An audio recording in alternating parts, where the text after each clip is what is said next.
প্ৰদেশ কংগ্ৰেছৰ কোনো নেতাৰ ওপৰত আস্থা নাই আজমলৰ।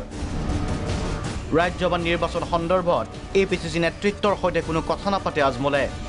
আজমলৰ মতে কংগ্ৰেছ এতিয়া সকলোতে বিফল। ৰাজ্যৰ পৌৰ নিৰ্বাচনতো বিধ্বস্ত হৈছে কংগ্ৰেছ।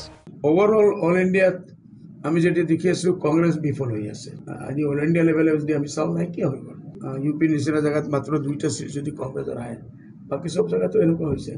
আমাৰ অসমত পৌৰসভাৰ যেটো হল বিজেপি সব লৈ গ'ল। বোধহয় কংগ্ৰেছৰ এটাও গঠন হ'ব নেকি। এনে অৱস্থাত বিৰোধী দলসমূহে ঐক্যবদ্ধ হৈ ৰাজ্যসভাৰ এখন আসন লাভৰ প্ৰচেষ্টা অব্যাহত ৰাখিছে।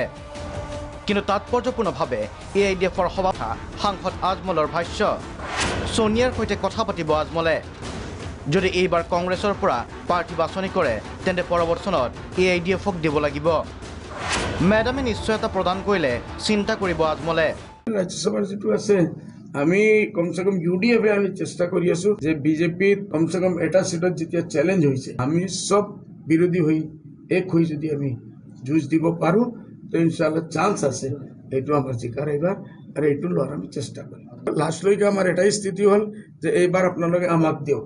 পहिले মই এতিয়া শুনি আছো যে কেনে মই কৈ দিছো মই অসমৰ কোনো লিডাৰৰ ওপৰত মোৰ আস্থা নাই। ইসকলে ইয়াত মাতে, দিল্লীত গৈ মাতাৰ কোনো হিম্মত নাই, সাহসী নাই ইসকল। এইটো কাৰণে আমি ডাইৰেক্ট আমাৰ মানুহ গৈছে। দুইজন আপোনালোকে পেপাৰ পত্ৰিকা দেখিছে গৈছে। জিতেন্দ্ৰ সিঙৰ লগে ভেট হৈছে, তাৰপিছত মেডামৰ জেনেৰেল সেক্ৰেটাৰী আছে তেখেতৰ লগে ভেট হৈছে। ইতিপূৰ্বে সোনিয়াক সাক্ষাৎ কৰিবলৈ নতুন দিল্লীলৈ গৈছিল AIDFৰ দুগৰাকীকৈ শীৰ্ষস্থানীয় নেতা। কিন্তু কংগ্ৰেছ সভানেত্ৰীগৰাকীয়ে কৰা নাই সাক্ষাৎ AIDF নেতৃত্বক।